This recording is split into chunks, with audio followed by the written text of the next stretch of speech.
do not tell us that we are corrupt. I'm not saying you're corrupt. What I'm saying, Your manifestation is out of order. Ilang araw ng tigil pasada, bagong petisyon inihain ng grupong pistol sa Korte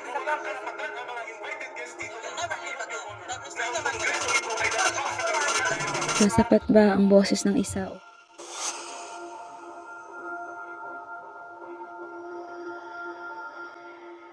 Yusensio Cruz, pwede ka na magsalita. Hindi ko alam. Hindi ko pa alam.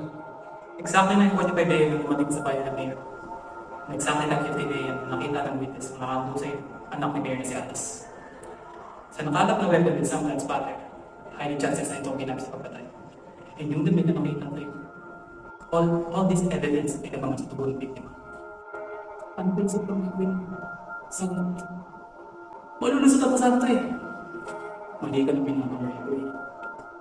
Ganito na ba ang batas ngayon? Mapaglaro? Namimili na mabibiktima nito? Ay, hindi naman. Kapama sa wardy. Wala kang manloko dito, boy.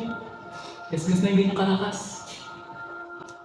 Asawa mo si Evangeline Cruz, yung controversial na journalist. Anong connection niyo kay Mayor?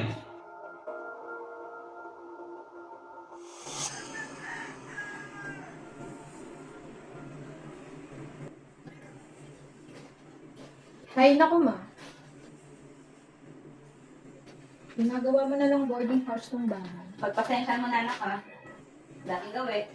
Additional. Mayor na naman. Wala ka na naman bang ibang issue dyan?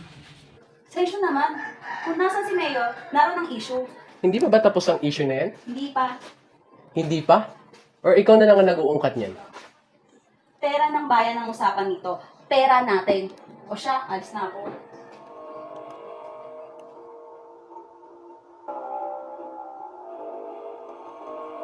Pira, ito na kailangan na ganito. Bawas ka? Anong alam niyo dito?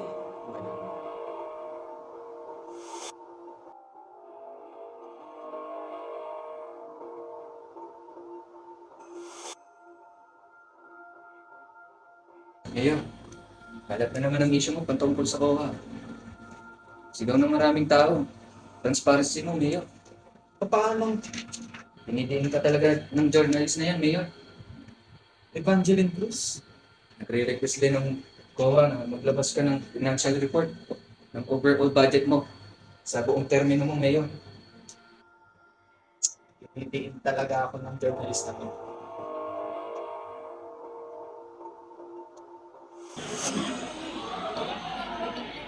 Uy, wait ako ba to? Ano naman yan? Oh my gosh, do you really pwede takong bite over and over again? Taong bayan. Lagi na nakita na kayo. Hey, Alice. Kamusta ka naman? Uy, Hey, teka Alice. naman. Outfit check ka naman dyan. Ang ganda ng buhok ko, oh. Ang ganda rin ng relo niya. Saan galing yan? Pagod. Tsaka tingnan niya yung bag niya. Mukhang bago. True, I'm underrating from sa pera ng daddy mo. Kasi taong bayan. Boss, conversation again? The nerve, Alice. Kilala mo naman yung dad mo. He can do whatever he wants. Sabi mo? Bakit? Bakit? Bobby, ano sinabi mo? That's enough! Don't try ever play like a victim here. Wake up! Tara na nga!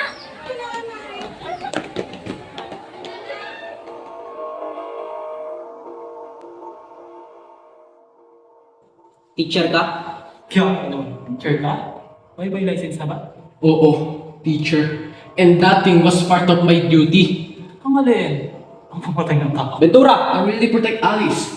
She always feels alone. And sa akin siya nagraran. She has no one to talk to. Even her dad. I am asking this question. Maging honest ka. Do you really protect her and help her?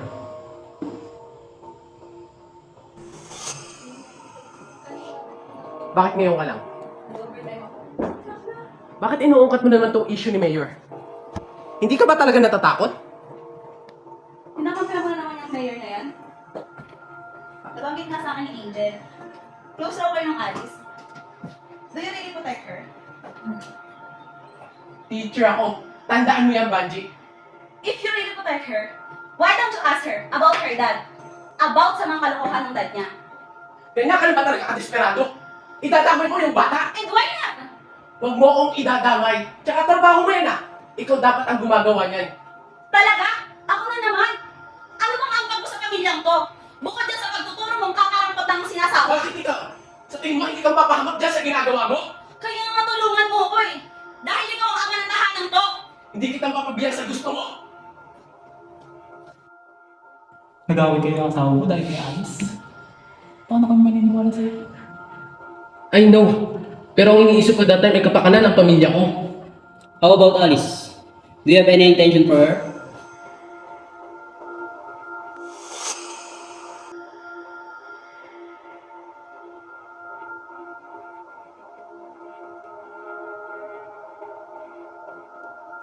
Kamusta ka? With your dad? I really don't know na. I didn't deserve this. I knew it. Masisira kami because of his motivation. What do you mean? Ano ba talagang ginawa ng daddy mo? It's not my story to tell. Naaawa na ako kay Dad. I know mabigat to para sa'yo. I know that anytime you will lose your hope. But I'm always willing to listen. Hindi mo deserve na solohin lahat ng problema mo. Nandito lang ako sa'yo. Ano to? This is not what you think. Hindi na kita maintindihan. Hindi ko alam kung anong intention mo. Or kung anong meron kayo ng Alice na yan. Tinutulungan ko lang siya. Nais ko magpaliwanag mo kay Angel.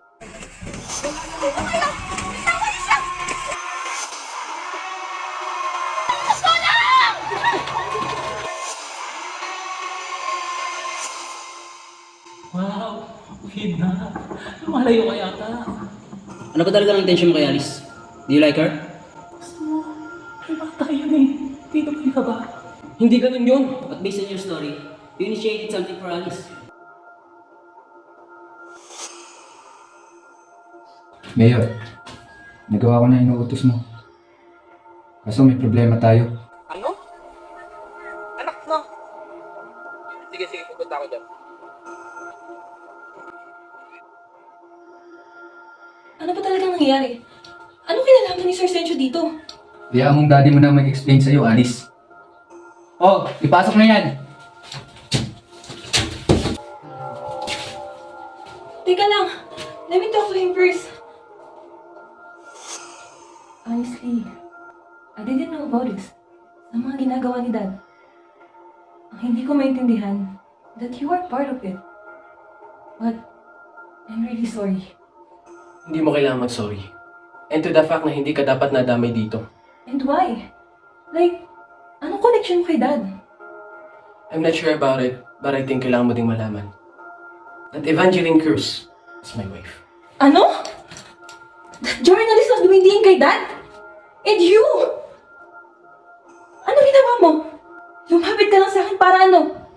Para gamitin ako? Hindi naman sa ganun, Alice. No! Your family! Kayo ang sumisira sa imahe namin, Dad! No, Alice! Ano sa tingin mo? Maniniwala pa ako? All this time, akala ko maintindihan mo ako. I really care for you. And alam mo yon, Alice. No! I would rather die kaysa maniwala sa'yo!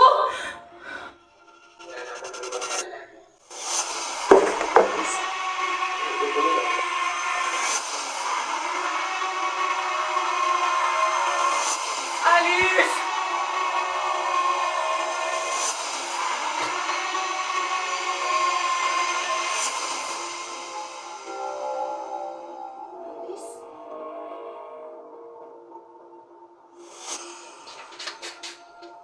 Alice? Did you kill her? Wait, did you kill her? Sinira niyo na nga yung imahe ko? Pati ba naman yung anak ko?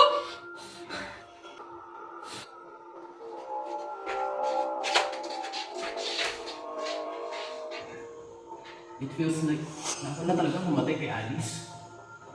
Ano? Pinapaikot-ikot mo na lang kami niya. Anong klase trip yan? Hindi, Sencho. You didn't kill her. At mananagot ang dapat managot. Ano? Brainwash ka lang yan. Ventura! Ikaw na yan. Wala kang malam.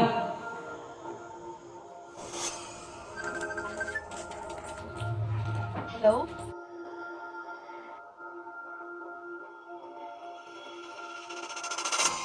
Sige, susunod ako sa lahat. Huwag mo lang sasaktan ng anak ko. Hindi matatapos ang katiwalian kung tayo ay mananatiling nagbubulag-bulagan o nagbibingi-bingihan.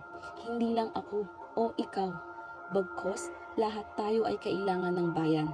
Sama-sama nating ipaglaban ang ating mga karapatan at wakasan ang kanilang mga hakbang. Supilin ang kanilang kasamaan at ipanalo ang katotohanan.